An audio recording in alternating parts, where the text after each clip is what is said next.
Captain, do you have a moment? Henderson asked quietly, concern clearly present in his eyes. It's Levi. He's not doing too hot. I sighed, still not sure what to make of the situation. He'd been out of it for the past 24 hours, and Mission Control hadn't yet been informed regarding his status. Let's talk to him again, I suggested. I glanced out through the window, staring down at Earth's brilliant blue shine below. We were more than 500 kilometers up in the atmosphere, and should a medical emergency arise, we weren't equipped to handle it. But notifying our superiors would mean a premature end to our journey. It wasn't a choice I would make lightly. With no one back on Earth even aware of our covert mission, we couldn't afford a do-over. We pushed our way through the station, floating around corners towards our bedchambers at the station's rear end.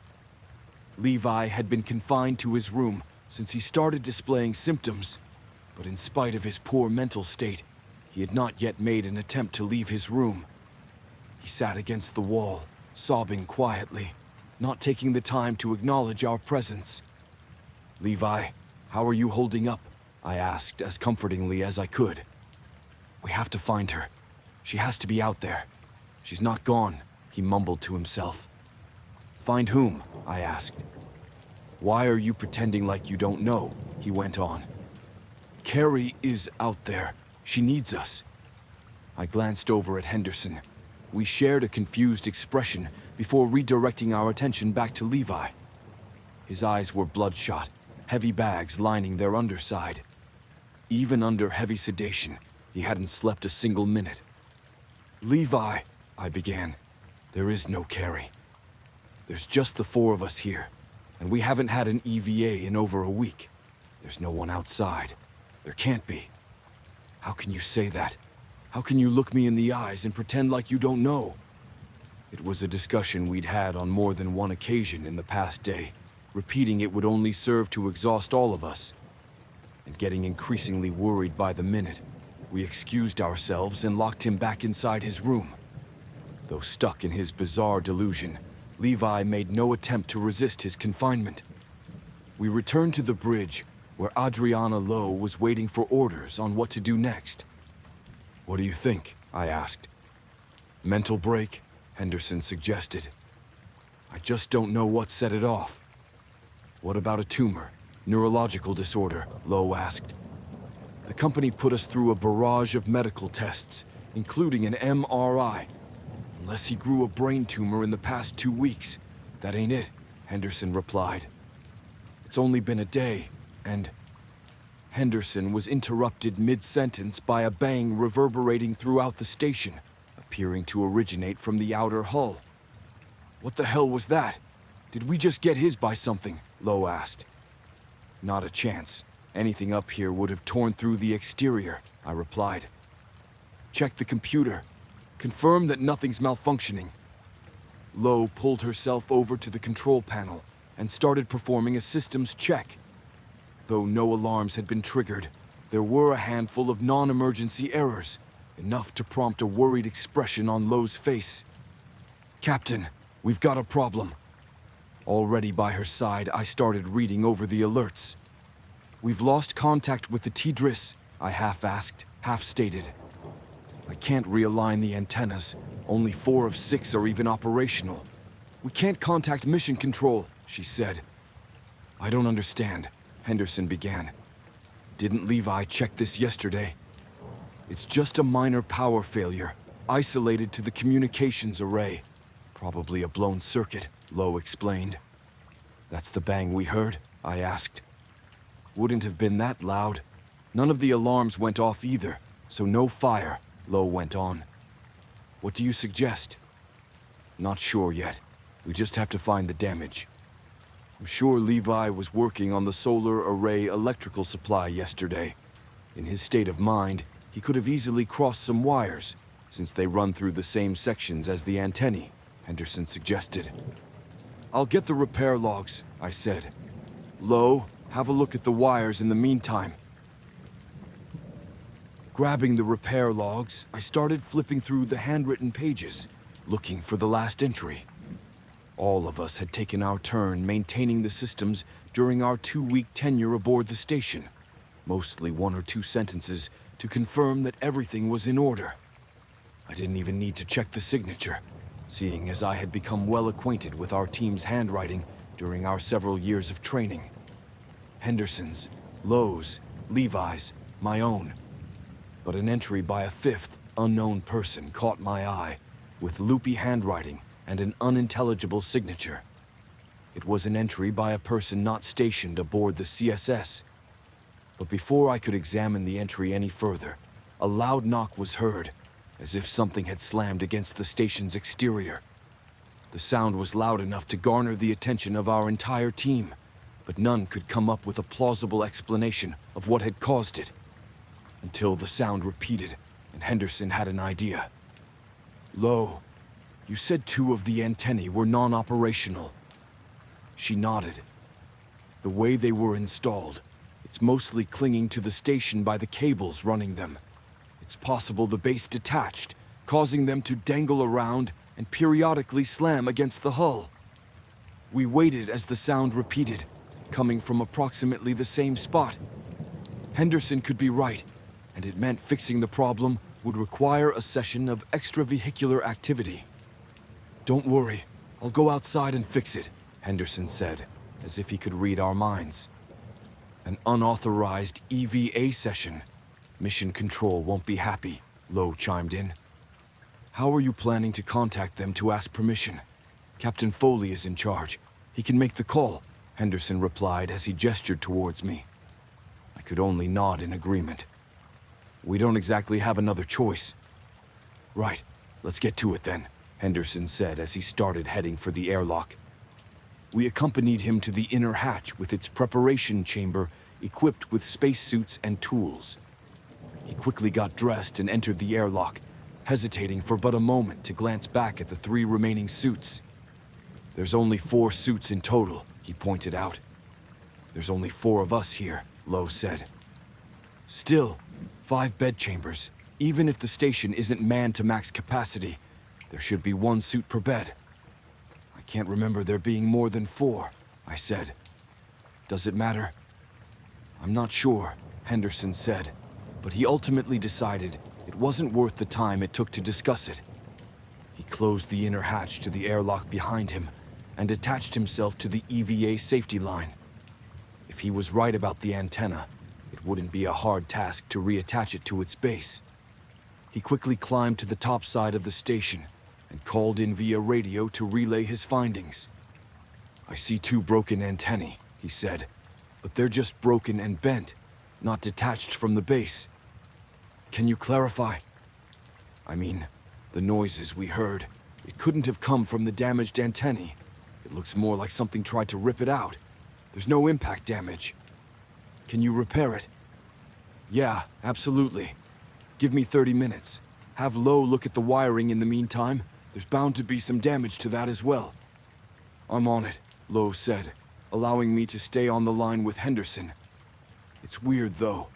There's nothing out here that could explain the damage nor the banging sound. It must be coming from inside," Henderson said. "Inside? How do you figure that?" "Could be a fault with the pipes," he said. "Or maybe someone moved into the walls." He chuckled at the last quip, but I could tell he was nervous about the situation. We tried to stick to small talk to ease the tension, but Henderson had to keep his mind focused, and I didn't want to distract him from the task at hand with conspiracy theories. Still, my mind kept reverting back to the handwritten entry in the repair log, written by someone not present on the ship, though clearly dated more than a week after we arrived in space. "Captain, I know you're thinking about the repair log. I could tell you noticed the aberrant entry. I saw it too. I wanted to say something earlier, but I wasn't sure what to make of it." "Did you recognize the signature?" I asked. "No, but it made me think," Henderson began, only to stop dead in his tracks. "Henderson?" He remained silent until I repeated his name over the radio. "I think I see something," he explained. "Yeah, there's definitely something outside. It's moving." "What do you see?" I asked, not yet understanding the gravity of the situation. It's just like a weird silhouette. It's hard to say. It's too far away. It's definitely moving, though. Shit, it's getting closer. Jesus Christ, it's alive! Get me out! Henderson, I near yelled into the radio. Henderson, respond! Another few seconds of radio silence, but Henderson wouldn't respond. I kept calling for him, loud enough to catch the attention of the remaining crew. Lo came rushing back to my position, startled by the ruckus. "What's going on?" she asked as she saw me gripping the radio with all my might. "Henderson, he saw something outside. I think he..." I tried to explain before Lo cut me off. "Henderson? Who the hell is Henderson?" What? I stuttered, confused. "Why are you roaming around the airlock anyway? There's no EVA planned for the day. We need to keep focused and fix the damned circuit so we can re-establish communication with mission control. You were just here 15 minutes ago. You saw Henderson exit the station," I desperately tried to explain. "Listen, Captain, I know it's been a hard couple of days, but every crew member on board Kalis is still inside. Levi is resting, and we're here." "There were 4 of us," I went on. "I think I would have noticed a 4th member," she argued, unreceptive to my information.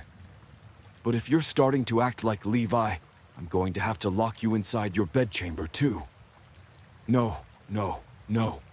Look at this," I said as I handed her the repair logs. "There are entries by 5 different people." "But you just said there were 4 of us." "Yes, and Levi remembers a 5th. Something is obviously wrong here, and I know it has something to do with whatever Henderson saw outside." As if interrupted by divine intervention, another loud knock reverberated throughout the station as if to support my theory. Whatever is outside is knocking on the outer hull. It knows we're in here. Lo stared at the ceiling, then at the logbook, inspecting the different entries. Though she wasn't entirely convinced there had ever been more than the 3 of us aboard the station, she was wise enough to understand that something wasn't right. "So what do we do?" she asked. "Henderson might still be alive. I need to go outside and..." "No, you're not setting a single fucking foot outside. If you're right, if Henderson even existed, whatever took or killed him is just waiting for a chance to get inside. We need to repair the busted circuit and contact mission control, and I can't do that alone. I need you to reboot the system as I check the wires." I could only nod in agreement. As much as I worried about our colleague, it was the only correct course of action. We were in way over our heads and would need the support of mission control. "Do you know where the damage is?" I asked. "All the way in the back, which means we're going to have to stay in touch via radio. I'll call you from the bridge then." We split up at the midsection. I headed to the front, she to the back. At the bridge, I checked through the error messages again, which were all as unspecific as they were unhelpful. But a reboot was still in order, sometimes turning a system off, and on was the proper course of action, even on board a state-of-the-art space station. "Lo, are you at the site of damage?" I asked over the radio. "Yes, I just arrived, but I realized something. There are 5 beds." "Yeah, there always have been," I responded, recalling how Henderson had already pointed out that same fact earlier. "You don't understand. They've all been used recently. It doesn't add up. Do you think Levi..." She trailed off. I'm still not entirely sure what to believe, but I don't think he's crazy. "We'll discuss it as soon as the repairs are done." "Get it done," I said. For the next 20 minutes, I worked on troubleshooting the system, checking for specific errors as Lo fixed the wiring and broken circuits. Things were going smoothly until we were interrupted by 3 consecutive knocks coming from Lo's side of the station.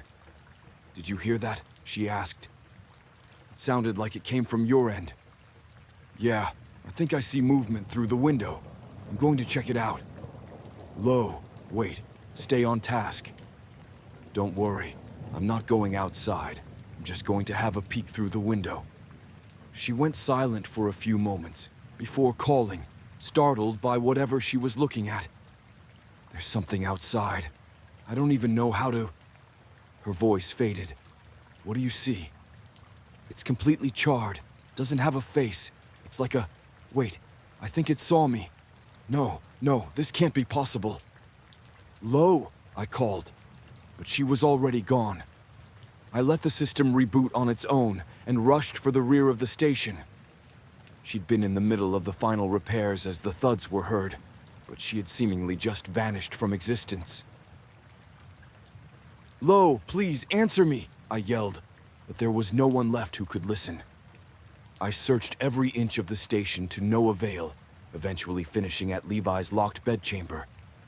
He was still inside, seemingly oblivious to the horrors going on around him. But the panicked look on my face told him all he needed to know. What he had warned us about for the past 24 hours had come to pass, but it brought him no sense of satisfaction. It happened again, didn't it? He asked. Lo is gone. I let out in a pathetic whimper. I'm sorry. I can't even remember who they were, but I feel the pain of their absence. I tried to think back, but my memory had turned hazy. Though I could remember Lo vanishing mere minutes ago, I could only distantly remember the man who vanished during his EVA session. I couldn't even recall his name without straining my mind. If you get distracted for even a second, you'll forget them. What about... I paused to think, unable to readily recall the loss he'd told us about. What about Carrie? I feel her slip from my mind as soon as I let myself get distracted. But I won't forget her. I can't... He whimpered. That thing outside, it's not going to give up. It's going to get us all. What is it? The thing, I asked. I don't know, but I think that once you've seen it, it's already too late. I thought back to Lo, how she had described the creature moments before she was taken, and how Henderson had seen it during his EVA. We need to inform Mission Control. We can't let this thing win, I explained. Levi seemed uninterested in beating the entity clinging to our station, but I wasn't yet ready to give up. I rushed to the damaged section, knowing that Lo had been moments away from finishing up her repairs. What remained was a quick fix, and no sooner had it been completed than another 3 knocks reverberated through the station. I tried my best to ignore it, not daring to check outside the windows. It didn't matter. We had re-established contact with Earth, with our home. Then, I noticed Levi heading for the airlock. Before I could even register what he was about to do, he locked himself inside without donning an EVA suit. Levi, what are you doing? I asked as I pulled myself towards the inner hatch. I'm finishing things on my own terms. No, don't do this. Come on, please. It's only a matter of time before it gets us too. We'll be fine if we just stay inside. We don't have to give up. It doesn't matter what we do. I can already hear it talking to us. It's learning from its victims. The more it takes, the more human it becomes. I can hear it whisper, using a voice I love. I want to go out while I can still tell the difference. Levi, please. But he had no intention of listening, and opened the outer hatch without a suit, nor being attached to a tether. He was pulled out into the darkness of space, his body left to float until he inevitably got pulled in by Earth's atmosphere, where he'd effectively be cremated. To him, that was a kinder fate than meeting whatever creature waited outside. Letting the shock wash over me for no more than 10 seconds, I rushed to the bridge, where I could finally establish contact with Mission Control. This is Captain Foley reporting. We have had an incident on board the CSS. There have been multiple casualties. Please advise. A reply dug itself through the static, a worried-sounding man who had clearly not expected to hear from me. What do you mean, casualties? How many? What happened? The voice called from the other end. I'm not sure, at least 3, maybe 4, I responded as honestly as I could. Wait, 4, the voice asked. Are you alone? Yes. Are you secure? What happened up there? The voice asked, pressing for as much information as possible. It's Fermi event, I said. I'm not exactly sure what we're dealing with. A Fermi event? He asked. Are you certain? I think so, yes. What course of action do you recommend? The line went silent for a moment. When the man began to talk again, the concern in his voice had been replaced by hostile suspicion. I'm going to need you to answer a few questions, beginning with your full name, rank, and date of birth. They were trying to determine if I was who I said I was. While it was standard protocol in the case of a Fermi event, it didn't comfort me. My name is Brandon Foley. I'm the captain on board the Kalis space station. I was born on... I explained before getting cut off by the all-too-familiar Knox, cutting me off. Captain Foley, please continue. Hold on, I ordered, because with the Knox there had come a second sound, a voice calling through the airlock radio, one that was very familiar. Captain, I need you, the voice said calmly. Captain Foley, what was that sound? I think there's someone still outside, I explained, my mind feeling hazy, the memories of my fallen crew member fading from memory. Captain, you do not answer that call. No one is to be let into the station, the radio operator ordered. Please, let me in, the voice continued, still calm. Captain, this is an order. Stay on the line. But no sooner had I heard the voice of Carrie Linden, did I feel compelled to open the hatch and let her in. After all, she'd only been outside on a routine repair task, and she was the only other person on board Kalis. We'd trained alone, journey into space alone, and now we were the sole two people responsible for ensuring the mission didn't fail. The radio operator in the background kept yelling orders at me, but his voice was distant and unimportant. Carrie was all that mattered. Captain, can you hear me? It's cold out here, Carrie said. I headed for the airlock, but she was nowhere in sight. Still, her voice was emerging from the intercom. I can't see you, I said. Just open the outer hatch. I'll be right there. The voice emerging from the radio at the bridge was barely intelligible. I could only just make out a few names he kept calling for. Henderson, Lowe, Levi, all people I'd never met. I only had one partner, and she would have been trapped in the vacuum of space if not for me. Not needing her to ask again, I pulled the lever to open the outer hatch. I wouldn't have to be alone anymore.